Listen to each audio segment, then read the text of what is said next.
What is going on, Tentacrew? My name is Billy the Squid, and I wish they had put adaptability into Elden Ring, and why I think it's actually a pretty good stat if they would have just kept fine-tuning it like they did a few of the other stats for Elden Ring. What is going on? Welcome on into Billy the Squid's Hot Take of the Month. So, if anything in that intro made you just feel the need to hit that dislike button, go ahead and do it. I'll let you know what it is. YouTube might not want you to know, but I'm not humble enough not to share that in the future with y'all. But yes, I honestly do not think the adaptability stat is a bad stat. More importantly, I think it's actually quite a good stat, and I think with some fine-tuning from what they had it with in Dark Souls 2, they could have made it a real game changer as far as build variety goes, because in my experience with the Souls games moving forward, Dark Souls 3 was the most bland as far as build variety went. They pretty well made it so that quality builds, for the most part, could be universally used on pretty well anything if you built the weapon right or if you enchanted it with a refined gem. Quality was just very, very strong in that game. That being said, if you wanted to go into some like form of magics, you had the give and take there, but magic enchantments really weren't worth it based on how the resistances were split and how all the damage modifiers were calculated. But I think adaptability could have thrown another aspect into the ring that could have made build variety just a little bit more interesting, especially in the PvP scene. PvE, you can end up leveling yourself to whatever you want, but in the PvP scene specifically, I feel like an adaptability stat could make for an interesting build variety. But Bill, you might be asking, I've never played Dark Souls 2 because I heard it's bad. First, you're wrong. But secondly, you probably don't know what adaptability even is. Well, if you went back and played Dark Souls 1, there was a stat in that game called resistance.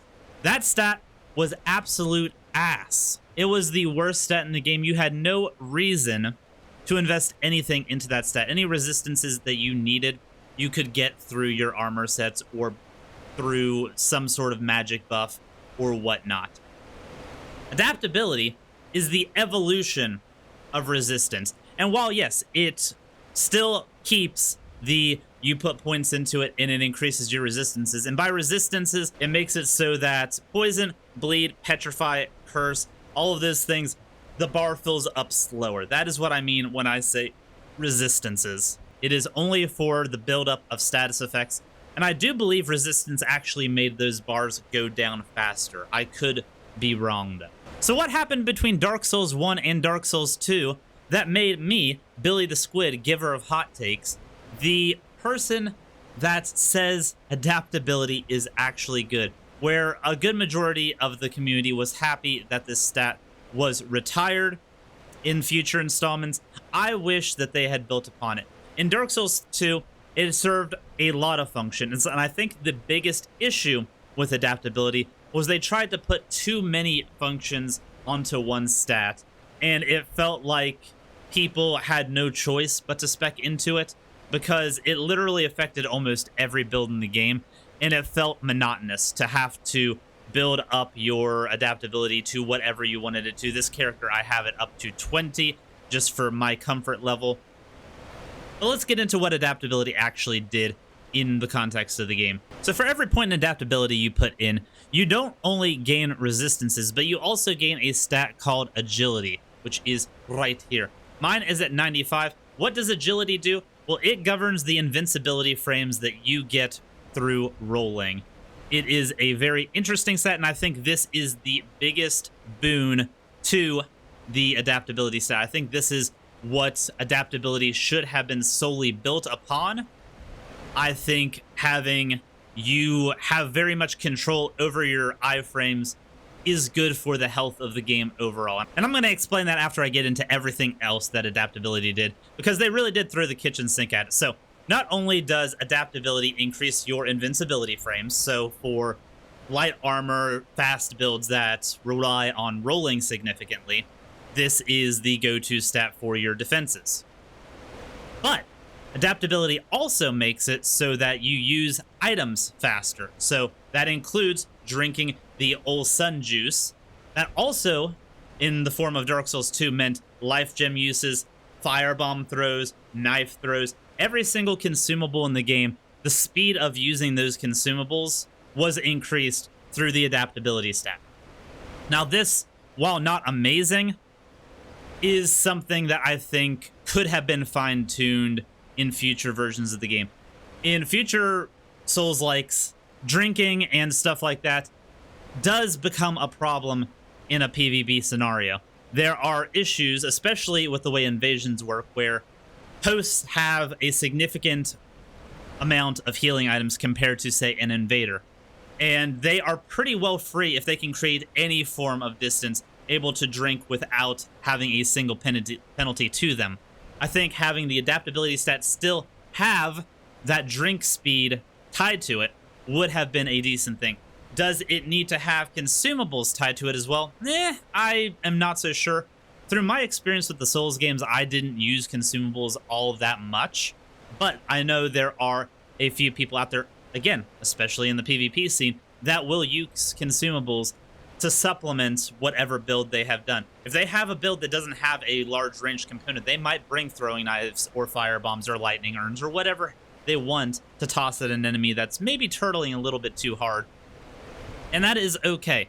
I don't necessarily believe these need to be tied to the adaptability stat, but I do think having it tied to the drink would have been still okay.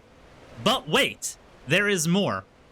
On top of having both of those, adaptability also increases the speed at which you raise and lower your shield. This is where I start thinking the stat goes off the deep end and where I wish they would have retconned a few of these things. Having a stat that's primary focus is building invincibility frames for dodge rolling should not be tied to dodge rolling's direct counter for defense. In the Souls games, you have a few different modes of defense. Dodge rolling tends to be the best bang for your buck. You dodge through an attack, you do not take damage from it, and you take minimal stamina damage, and you can gain distance one way or the other. It is just a very, very good thing to have. The next thing that you would do would be blocking. Blocking, depending on the shield you have, will usually do no damage directly to you unless you're using a shield that is more suited for magic defense or a smaller shield. Typically, you won't have any damage go through to you, like the tower shield that I have right here. It has a 100% physical defense, but any magic that hits that shield is still going to chip through. So there are gives and takes, and you'll probably want a few shields to supplement a block-style build.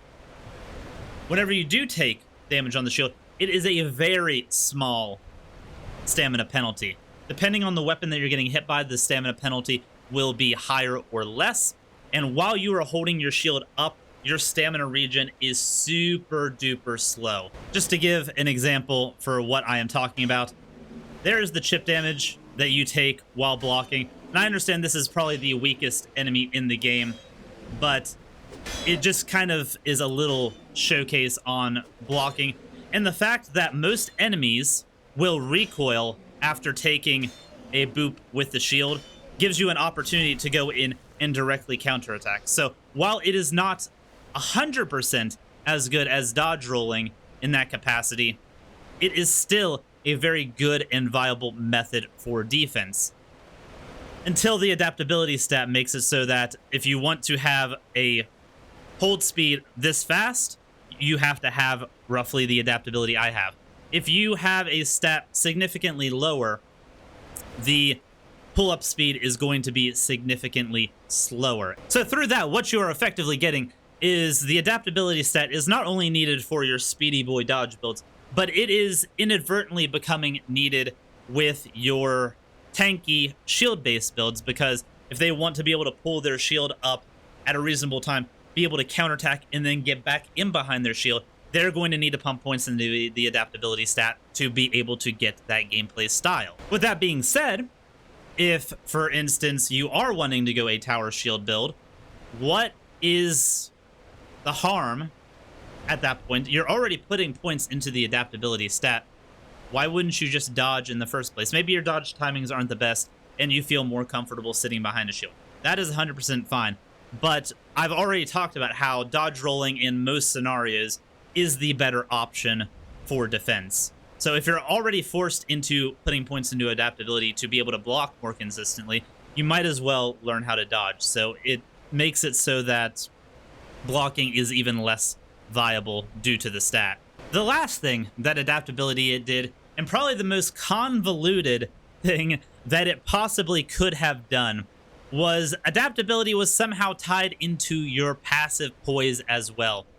Passive poise, if you are not familiar, is something that was in Dark Souls 1 and Dark Souls 2, where if an enemy attacked you, you, depending on what the weapon was that the enemy was using, were able to just eat a few of the blows from that enemy. As I will showcase here, I'm able to walk around this enemy still while being hit by its attacks. It does slow me a little bit, but I do not get directly staggered. And it's only until they hit me with multiple attacks that I actually start feeling the stagger effect coming through. This is a good thing for a lot of heavy armor builds because it gives you the ability to completely forgo the dodge stat altogether if you wanted to. If you just wanted to go in and tank an attack altogether, you had the ability to do so. And yet here we are with not only armor increasing your poise, but the adaptability stat increasing your poise as well. And it did it in a weird way where you have to have your endurance stat and your adaptability stat at the same level. So I'm technically only getting 15 points into passive poise because my endurance is at 15, but my adaptability is at 20. If I wanted to get more passive poise, I would need to up my endurance to meet what my adaptability is. It was a really convoluted way of going about that. And again, it goes against the nature of those build play styles where if you're happily willing to tank an enemy's attack, but you have that adaptability raised up, why wouldn't you just dodge in the first place? I understand you might be able to get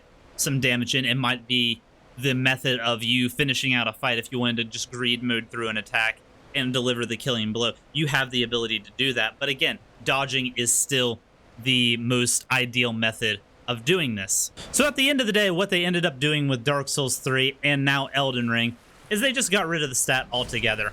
They made it so that you all have the same amount of iframes, you all drink the same speed, you all raise your shield the same way, and that is not a thing that you need to factor in. And I think that is honestly a big shame. Some of the issues I have with Dark Souls 3 and the way the PvP and the PvE works in that game is the fact that, for one, Dark Souls 3 and, as far as I know, Elden Ring both do not take poise into account whenever they are talking about a PvE environment. Poise only factors in whenever you are actively engaged in PvP. And as far as Dark Souls 3 goes, poise was only ever active whenever you were using certain weapons that had hyper armor.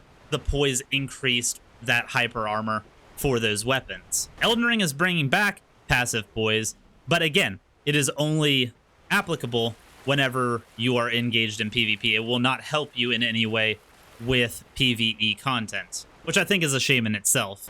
But I do think having everybody have a universal dodge is a bit of a shame. I do think, for the sake of an RPG, build variety should be the first and foremost method that you do for promoting longevity, for promoting subsequent playthroughs of a game, giving different experiences. If dodging is only going to be the best method for dealing with a defensive option, why would I ever go into any other stat? And adaptability fixed that. I feel like having to stat invest into those iframes was a good thing for build variety overall. That way, people who wanted to go and do their tanky builds could do so and not have to point dump into iframes if they were never going to use them.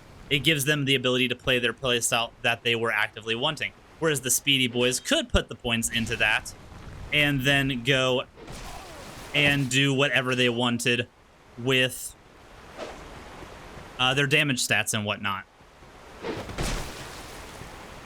Because at the end of the day, strength builds do get a lot of benefits from being able to use heavy weapons, from being able to have heavier armor, In the case of Elden Ring, strength is going to be directly linked to your vitality at this point, so having a higher strength is going to let you wear heavier armor. And on top of all of that, just by the nature of the game not having the adaptability stat, you are going to have no reason not to dodge roll through things as long as your armor weight isn't above the 70% weight threshold for fat rolling. So at the end of the day, am I sad that adaptability never got the time it deserves? Yes. Do I understand why they did not continue going through with it? No. I feel like while in its current state in Dark Souls 2, it was a stat dump because you were basically point dumping to get the same experience that you were getting from Dark Souls 1 and in Dark Souls 3, where everybody's on an even playing field as far as dodge rolls,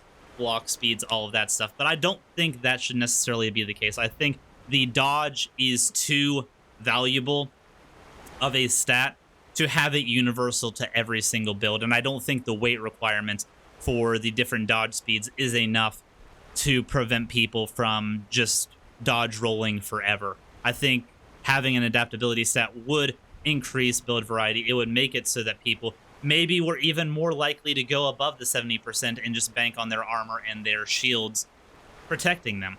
I also think that poise being in PvE is a good thing. I don't know why it's not, but that is a conversation for a different day. But let me know what you all think about the adaptability stat down below in the comments. Do you think it was a good thing? Do you think it failed horribly and you are happy to see it leave? Let me know. But until the next video, Tenna Crew, much love. Bye-bye.